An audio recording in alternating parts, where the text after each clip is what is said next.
Welcome to another episode of our SaaS Stories Podcast. I'm your host, Ash, and this is a show where I interview proven founders and industry experts who share their stories, strategies, and insights to help you build, launch, and grow your SaaS business. In this episode, I talk to Ebbe and Bock, the founder and CEO of Fidesium. Ebbe brings around 13 years of experience in venture-backed startups, specializing in heavily regulated spaces. As the first non-founding hire at Flock, he played a pivotal role in building the team and product from a whiteboard prototype to Series A funding. On the other hand, Bock, a seasoned entrepreneur, successfully grew Booking Bug from a two-person startup to a global team of 140 individuals spread across 3 continents. Through strategic efforts, Bock led the company to secure Series A funding and eventually orchestrated a successful exit to private equity in 2021. Both Ebbe and Bock share a strong belief in the transformative potential of blockchain technology. Motivated by their personal experiences with scams and frauds, they are determined to promote safety and a clear understanding of the risks associated with this innovative field. Together, as the founders of Fidesium, they have developed a groundbreaking platform that provides point-of-use security and a risk mitigation and management search engine for blockchain-based entities. Their cutting-edge approach utilizes real-time data and advanced numerical methods to offer technical risk pricing and aspire to deliver trustless, chain-native, and fully decentralized insurance solution. I hope you enjoy it. Okay, Ebbe and Bob, welcome to the show. Thank you. Thanks for having us, Ash. Great. Do you have a favorite quote, something that inspires or motivates you both, and share? Yeah, I think if you're looking for a quote, my favorite motivational quote, if you will, is probably Henry Ford's. If I'd asked my customers what they wanted, it would have said faster horses. I think a lot of people take the wrong lesson from that quote, but I think the quote itself is actually super insightful. So tell us about Fidesium. What does the product do?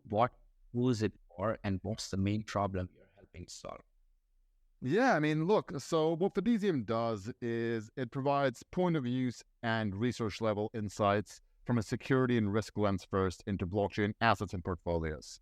So we let you look at your transactions, at the assets you're interacting with, the contracts you're interacting with, figure out what the cybersecurity risk profile of those entities is, as well as kind of FinOps counterparty risk.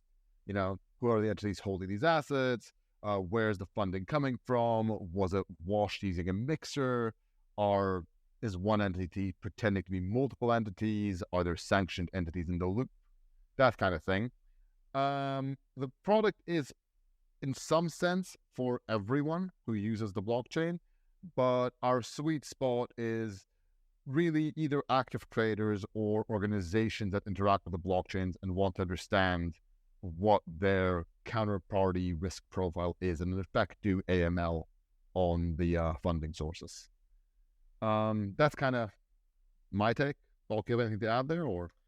No, I think that's right. I think it's with this new class of assets opening up, providing traditional methods to the unknown.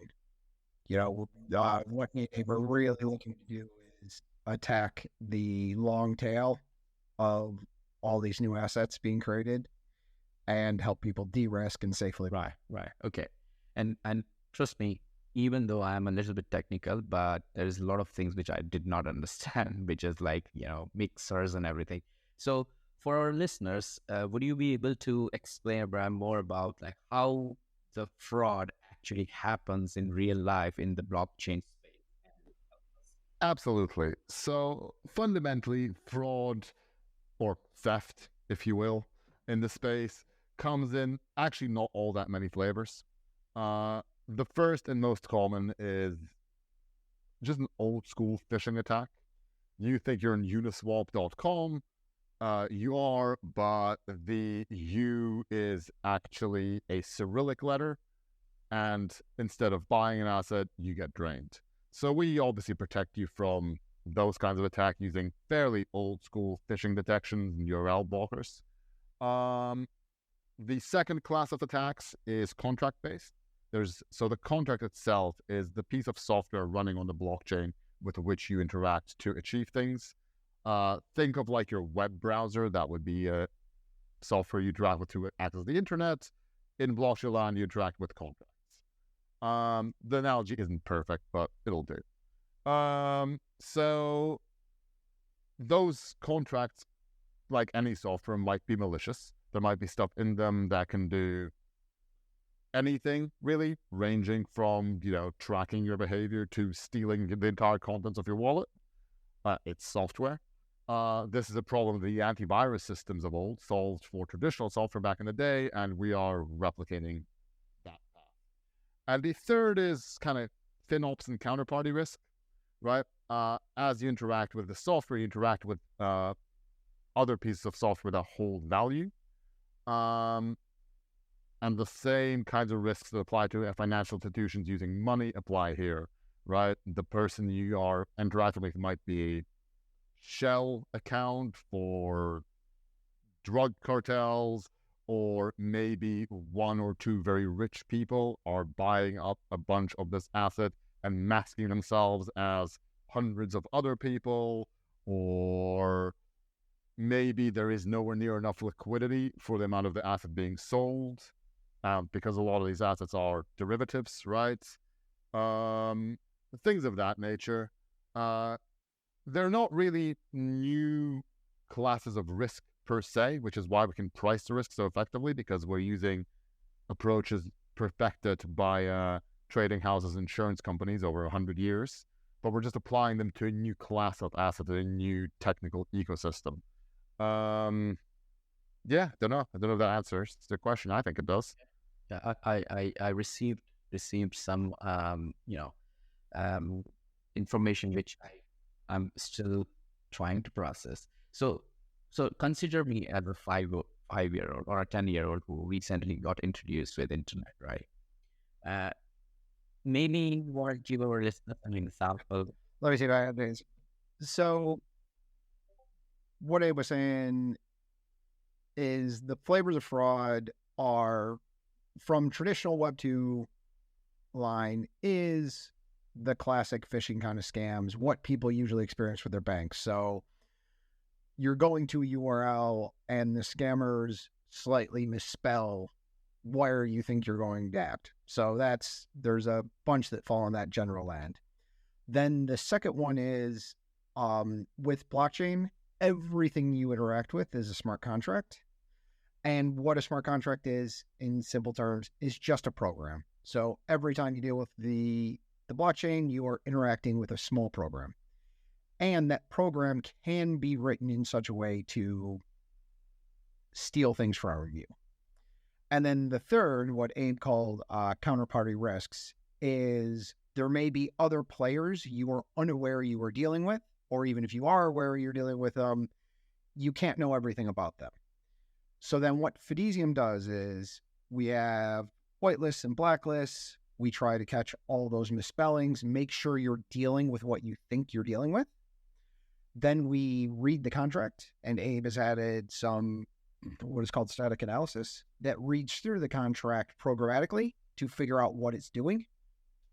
So we run a simulation, then we use static analysis to read the contract to make sure it is either not been programmed to steal all the stuff in your wallet, or it has not been programmed so badly that the contents of your wallet could be drained through, it could just be oversight. I mean, fundamentally no difference at the end of the day. And then the last step we take is we look on chain and we compile a bunch of data about who else is interacting with that asset to try and look and suss out known factors that lead to what are known as rug pulls or different scams where people kind of run a pump and dump to steal the money from unsuspecting buyers, shall we say. So what Fidesium does is ingests an absolute ton of data from a bunch of different sources, reads through a bunch of difficult to understand code, And then where we can block, we block. And where we can't block, we give the end user information instead of data, right? We take in a bunch of data and we try to parse that for people so it can be easily understood. And how we parse that and return it is by returning a risk score. So, and this is where it comes back to Abe's background in InsurTech. That score we give is a technical risk price. But it is still easy to understand, right? The lower it is, the lower the risk. The higher it is, the higher the risk. We never rate anything 0, and we never rate anything 100. Got it. So essentially, we are saying is, in a very, very simple word, is you guys are the new antivirus software in the blockchain space, isn't it? For example. Yeah, essentially that is a good way to look at it. Yeah, because I still remember that back in 2007, 8, when we used to download not an antivirus, they used to give us a month or something trial, and then they used to ask us for money.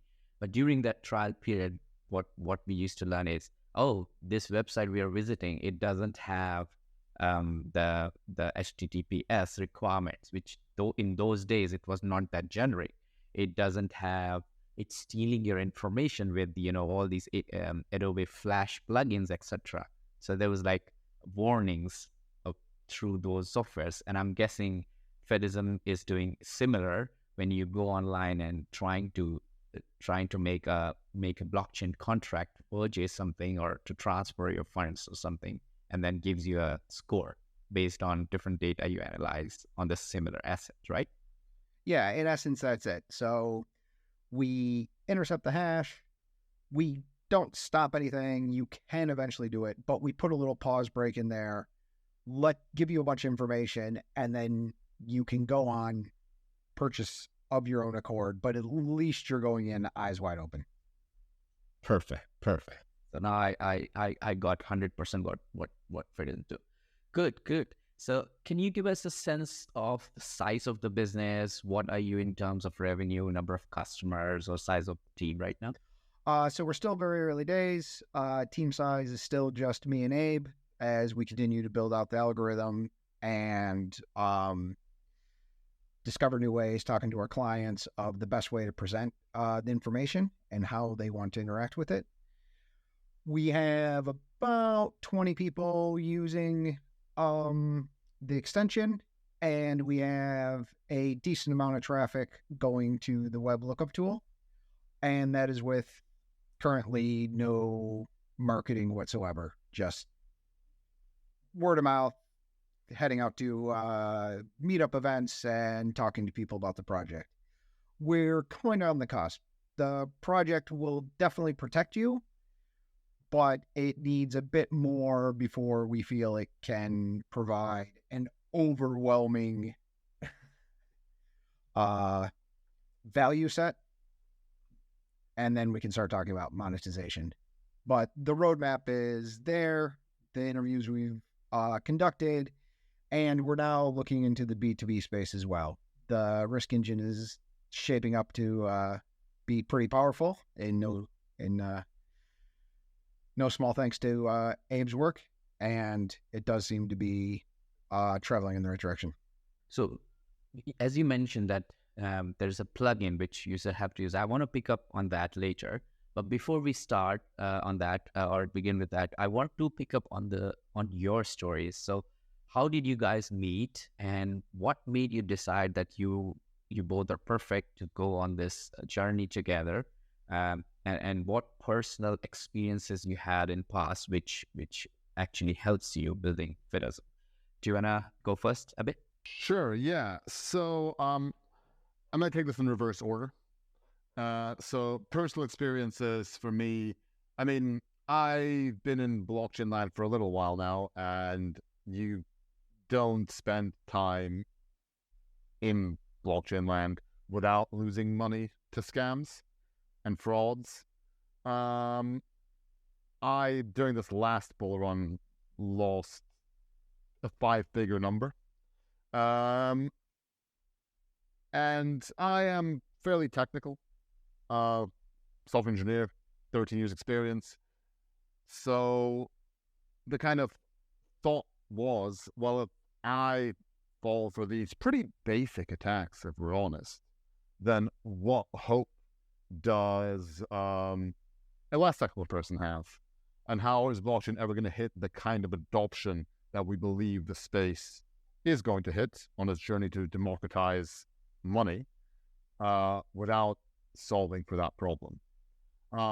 That, coupled with my background in InsurTech at Flock, building, algorithmic underwriting systems, kind of came together to take a very particular view of how to price and analyze risk. And that's kind of how I ended up where we ended up. Met Bock at the Antler Cohort 8. And we were the only Americans in the room, and kind of got on really well. I'll let Bock share his view, but we both share the passion for blockchain and the passion for the, economic privacy and freedom that the space is going to bring to all of us. Perfect. Sounds good. Bock, do you want to go next? Yeah. So blockchain, fairly early adopter, as like everyone, wish I was even earlier, but have been in for a while, passionate about the space, like what it's doing, and kind of Dave's point, if we don't solve these problems, the government will try to, and let's face it, their track record for solving problems, not creating them, is not great. Then my background, just all my startups have in some way involved SaaS, whether it be B2C or B2B.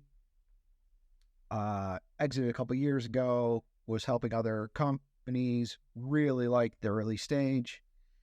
And so joined the Antler cohort, no real goals in mind, but met Abe. We got on kind of like a house on fire. The true test of whether or not you can work with someone for the next 10 years is go out and get well into truly drunk and see if the person offends you. The greatest litmus test available. But yeah, so then Abe had the genesis of the idea and pretty solid framework for what he wanted to build, and had already had some beginning conversations, a few surveys. And what we did since we met is flesh that out, grow the idea, prove it out in the market through further conversations, and have really just been on a journey of validating and building as we go. Yeah. So just before we unwrap that story in the beginning, you mentioned that this is not your first SaaS. You did a couple of more before that. Would you like to unwrap a little bit more information about it? Oh, yeah. So the first one was called Booking Bug, later renamed Journey. And it was a very similar beginnings. Met someone, two people with an idea, started building a piece of software. It was doing booking reservations. It started off B2C, much like Fidesium was going, and after several years pivoted to B2B, and it ended up being the booking solution for high street retailers, large retail banks, and large gyms, where, at least in the UK, controlled a very significant market share and had a pretty decent exit. What I like about working with Abe and having gone on that journey is, to date, we've kind of compressed 4 years at Booking Bug into about 4 months at Fidesium. It's just, the tooling out there helps. There's just a lot more frameworks. There's a lot more support for all these kind of things, and just the years of experience. Just much faster. Abe is incredibly agile. He doesn't get, precious about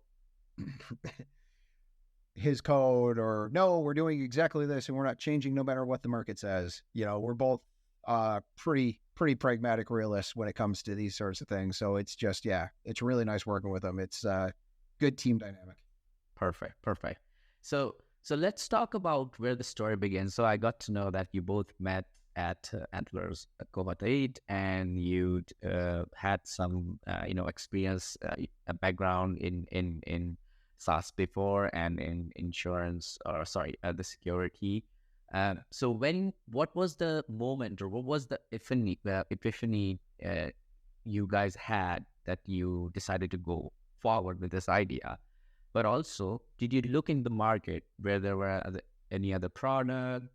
What was going on at the time, and what did you see from your research that encouraged you to move forward ahead with this? So I had the idea when we first went to look at competitors. It was pretty thin on the ground. There were a couple people with a head start, which was very encouraging.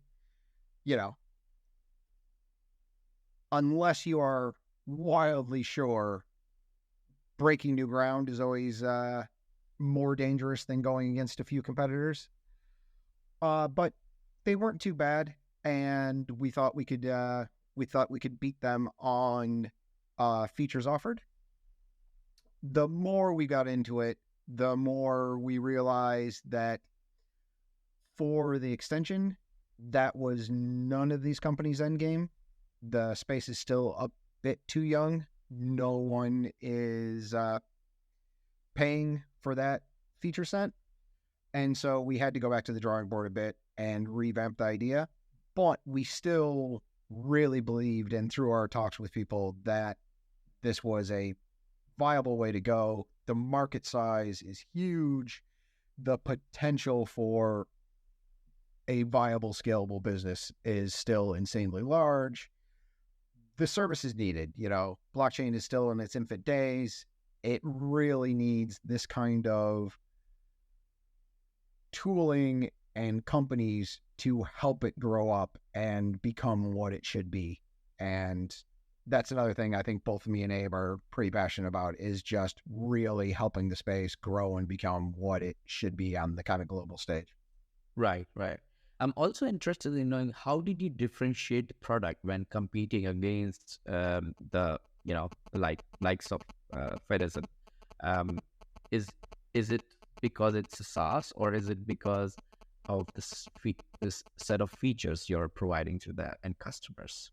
And I would really like a comment from you, Abhay. Sure. So I think versus the competitors we saw in the market at the time, and really still on that extension piece, a lot of them are looking at it from a pure cybersecurity lens. That Norton antivirus analogy. They look at the contracts, they check for kind of phishing detection. Now, the problem is that is an incomplete analogy, right? You download a text file from your email, it burns your hard drive. That's very sad, but neither the file itself nor the contents of your hard drive, unless they'll back it up, in and of themselves have financial value associated with them, let alone financial flows of value. So there's an entire dimension of risk that is absent from that analogy that most of our direct competitors on the extension side don't really address. And certainly none of them look at risk through an actuarial lens and attempt to in any way estimate or measure the different magnitudes of risks that you might be exposing yourselves to. They'll just tell you what they are. So that would be on the feature side, I think, are the differentiators from just about everybody in the market. Now, that said, as Bock said a minute ago, the long-term end game isn't the extension. I mean, the extension is a great tool to put out there, and we think it delivers value and protects people. But the end game really is that integrated suite of risk mitigation tooling. So it's an extension, it's a research tool, it's a portfolio management solution, it's an insurance play, all of that rolled up into a single configurable offering, right? But nonetheless, that is the gap on the extension side that we're failing. Perfect. And can you give me an example of something Fidesium did to make the user experience easier compared to your competitor? Yeah, so on the extension side, we are just a bit smaller, cleaner, tighter package. A few of our competitors, it's just a huge long list of things and they're not well explained. Abe kind of touched on that. Ours is a giant risk score. It's, if you look at nothing else, it's a number in a color-coded box that lets you have some level of instant information about, oh, this is horribly dangerous or this isn't dangerous at all, right? Or not very dangerous at all. And then to the user experience, one thing that we do that none of our other competitors do is our lookup tool. So we allow no installation, no anything. Go to app.fidesium.xyz, look up tokens to your heart's content, and we are growing that out week on week, getting to a pretty nice release cycle where we just pushed a new version. So, and what that does is gives you insights that really aren't available anywhere else. And it's just a, service we provide to the community to help them do the research and find out what we think and what people we've interviewed think is valuable information about the assets they might want to interact with. And then if they do find something they like, we have a button where you can quickly purchase from app.fidesium.xyz so that you don't have to go typing in other addresses and worry about third-party attacks and all that stuff over again. We can just feed you straight into the transaction and you stay safe. Right. I also picked up on the point you mentioned that it was really quick for you guys to get the first version out. Would you explain it to our listeners that which tech stack you guys used and how long it actually took you to release the first version? Yeah, absolutely. So our backend is a couple Node.js servers. We're sat on top of Postgres database deployed to Heroku. On the front end, we are using a framework called Plasma, which is a wrapper around React for deploying browser extensions. The whole lot is written in TypeScript, fairly strict subset of TypeScript. So that's our tech stack, right? Like on the blockchain side, it's primarily APIs. We use a couple of providers, things like Alchemy and Fora, Moralis. It's a fairly long list. We're using Viper for our contract dev. We are building some smart contracts in-house ourselves. So that's our stack. How long did it take us to launch the first version? I mean, it's a slightly tricky question, right? And the reason for that is that Google's release cycle for Chrome extensions is slow. We submitted our first version to the Chrome store within about 3 months. It was about 3 months. I don't remember exactly. And then it took us another month of song and dance to get through Google's process. So where you want to start counting, I guess 4 is probably the more honest answer. But I would tell people 3. That's quite impressive because, considering the SaaS products in the past, which I've been in contact with, 4 months to release the first version with so much, capability in terms of providing you some analysis on if you want to go forward or not. It's really impressive. So I guess from here, I would like to navigate to the next part of the startup, which is, I know that you guys have not started charging, or have you guys started charging for the product yet? So kind of. So if you purchase through app.fidesium.com, we currently allow that, track it, sorry, not track it, but pass on that interaction. We are a short ways away that we could institute a small gas fee for the safety and the service of the information we provide. But yeah, we have not yet. Okay. And are you already thinking about a pricing model? And before answering that, I would also want to know, have you guys already thought about a revenue model for this product? Yeah, so we're looking at a pretty traditional SaaS revenue model. We believe it'll take the form of subscription fee if we roll out a full SDK, but usage of an API. Yeah, and on top of that, we are looking to roll out an insurance offering on the back of our risk score.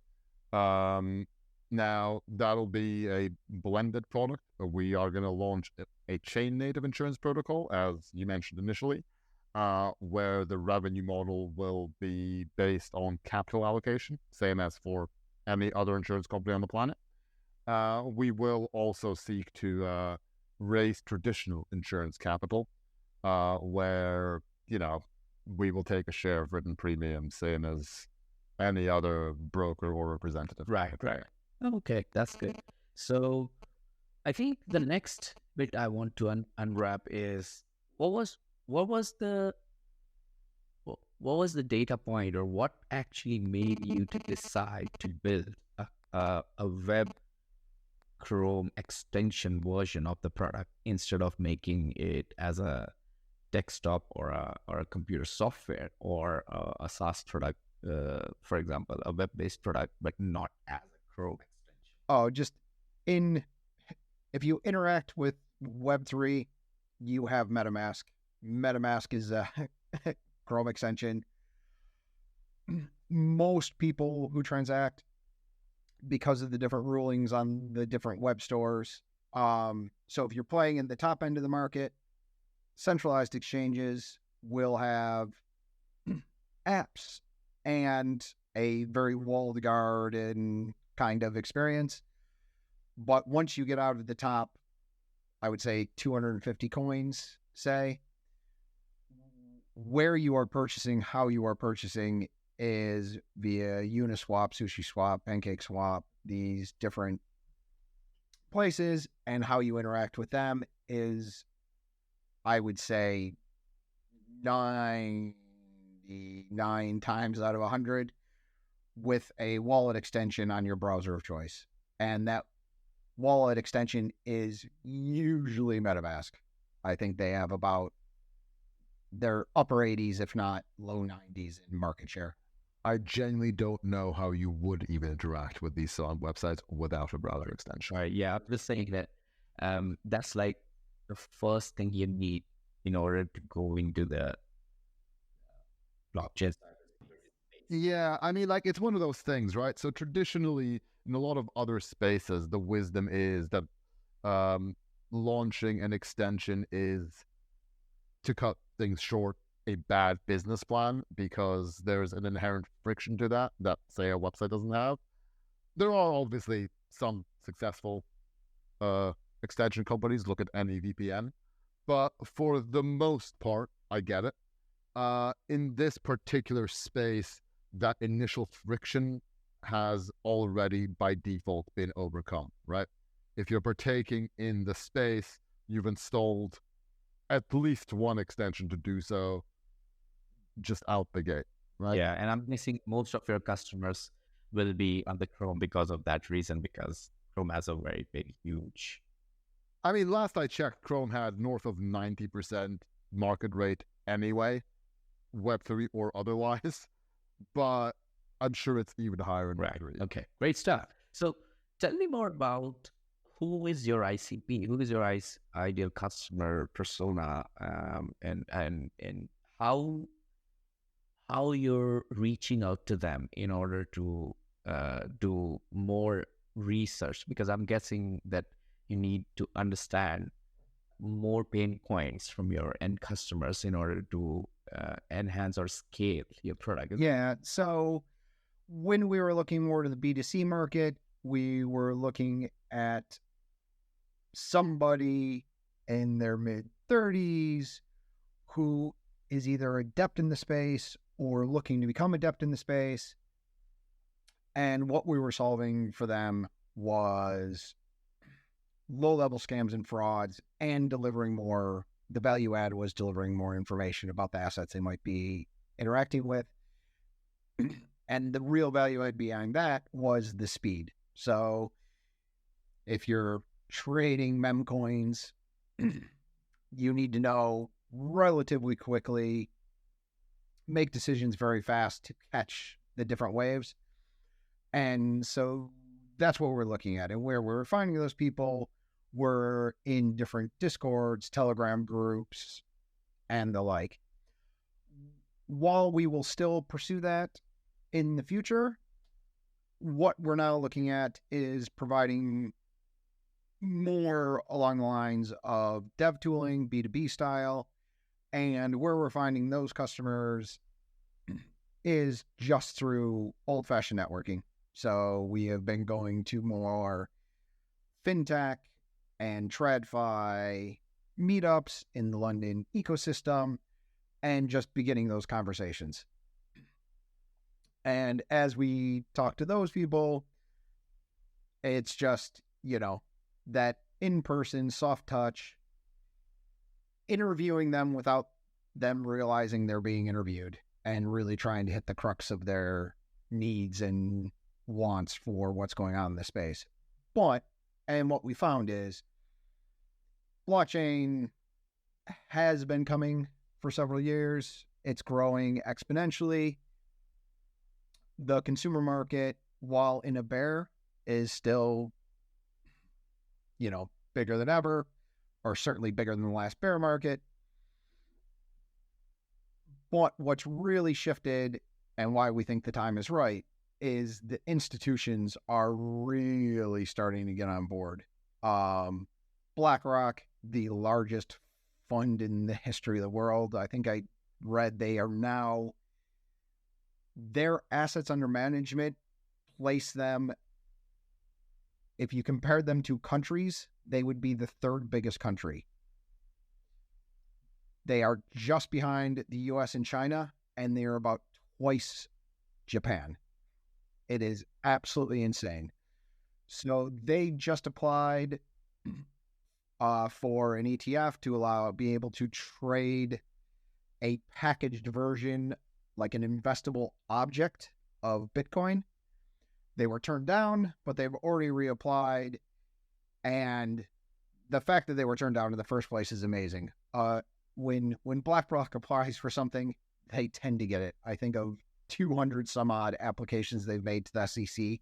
They've been turned down once. So investment in traditional large-scale investment from institutional investment is coming to this space. And so I think that's the other reason that Abe and I decided that, probably the B2B play, at least as an entrant into the market and make us commercially viable in the short term, is going down that road. Nice. So that tells me that there's a brilliant shining future for SaaS products like Fidesium in coming days. So that's really good. So throughout your journey and experience, there must have been valuable lessons learned. If you don't mind sharing, could you reflect on your experience and tell us about a mistake or a setback that you encountered along the way that you now consider a regret or additionally a learning lesson? And what advice would you give our listeners based on that experience? I don't think we've had any crucial missteps yet. We are very young, though. I'm sure they're lurking around the corner. Learnings for listeners, if they are in the early stage of fundraising, no London VC that says they do pre-seed means it. That's nice. Great. Okay, so as we are heading toward the end of our interview, so we should wrap up. Before that, I have a lightning round for both of you. I've got 6 quick questions for you, and just try to answer them as quickly as you can. Sounds good? Okay, let's start. So the first one is, what's one of the best pieces of business advice you have received? Oh, this is gonna be weirdly niche, but sign up for seed legals. It clears a lot of legal headaches out of your way. So I think the best piece of business advice I've ever received from anybody and have lived experience to suggest as good advice is, in a nutshell, Yagne. Whatever you're building, whatever you think you're going to need 6 months from now, you're not going to need it. Don't bother. Build what you need today. Yeah, I like that. I really like that, because that's something which is very crucial, because founders spend so much time to get their products pixel perfect, but it doesn't matter at the early stage. So that's good. Okay, what book would you recommend to our audience, and why? The Mom Test. For early stage startups, it is the only and most important holy tome. Talk to people, find a real pain, and address that pain. I'm a big fan of Peter Thiel's 0 to 1. Big fan. I think he has some real nuggets of wisdom in there. It's not quite as here is a step-by-step set of instructions as like the Mom Test or something Lean Startup, but I think it's a real insightful book. Great. I have to add that into my reader list then. Great. Okay. What one attribute or characteristic in your mind of a successful founder? Communication. Perseverance. Yeah, great. And what's your favorite personal productivity tool or habit? I mean, I think this is going to be a bit of a cop-out, but I think having children. Because, so I've got 2 kids, and I used to waste a lot of time doing stuff that didn't matter. I no longer have that luxury. So if I'm doing something, I think it's probably useful. I might be wrong, but I don't have the time to waste. For me, honestly, just a timer. Like old school hack, just if I need to get something done, or I'm worried about how long something's going to take, or I need several things, set myself an artificial time limit and set a timer, and then just bust through it. No, I get that. I can sense it in my brain. What do you mean? Yeah. Oh, it's so great. Okay, next question. What's a new crazy business idea you would love to pursue if you had the time? So what was the question? What's a new crazy business idea you would love to pursue if you had the time? The time. Well, time and money, right? I mean, I still think that tech recruitment is fundamentally broken. I think the way, and I'm sure this is true of other industries as well, but I think that the way in which we match people to jobs is busted. And no, I don't think the answer is large language models. What about you, Bock? Healthcare, there are just so many inefficiencies in the bureaucracy. Something that could eliminate the levels of red tape and still keep people safe. Like the promise of blockchain, something blockchain identical. If you get good adoption, I think. Yeah, I mean, healthcare on the blockchain would be incredible, but you'd need an absurd amount of money and probably government backing. I second that. Yeah. And last but not least, what's an interesting or fun fact about you that most people don't know? Yeah, sure. I hold a record in the States for living the longest with a burst appendix. What? Really? And it's a very long story. We don't have time for here, but I'll catch you up over years. Mine is less impressive than that. When I was 17, I placed 3rd in the US for Taekwondo. Wow, that's really good. So nobody's fighting with you then, huh? 17 was a long time ago. That's nice. Well, Abin, Bob, thank you so much for joining me and sharing your story and unpacking the last few years of building this business and some of the ups and downs along the way. If people want to check out Fidesium, they can go to, is it fidesium.xy? Yeah. it's Fidesium.xyz. We have a browser extension you can download and play with if you're transacting. We also have a research tool at app.fidesium.xyz. Okay, if folks want to get in touch with you, what's the best way for them to do that? Oh, just hit the website, join the Discord or Telegram, or head up to one of the London Web3 drink ups, or they can just email us. It is very easy. Bock at Fidesium, Abe at Fidesium. And I will also say here, obviously somewhat time sensitive, but I will be in Paris the week of ETHCC. So if you're blockchain native and what I said makes sense, hit me up and we'll have a chat. Well, thank you both for joining us for this amazing interview, and I really appreciate your time. And one day when you become billionaires, I'll definitely want to get you on the call again. Excellent. Amazing. Thanks a lot, Ash. Really appreciate it. Thanks, Ash. See you around, bud. Thank you all for tuning into this episode of our SaaS Stories podcast. I hope you found our conversation with Abe and Bock insightful and inspiring. If you're a founder or industry expert interested in sharing your story on our SaaS podcast, please don't hesitate to reach out. Simply email me at ash@artcircles.com and let's connect for a potential interview opportunity. If you enjoyed this episode, make sure to subscribe to our podcast and stay updated on future interviews with proven founders and industry experts. We have a lineup of incredible guests and valuable insights coming your way. Stay inspired, stay motivated, and keep building.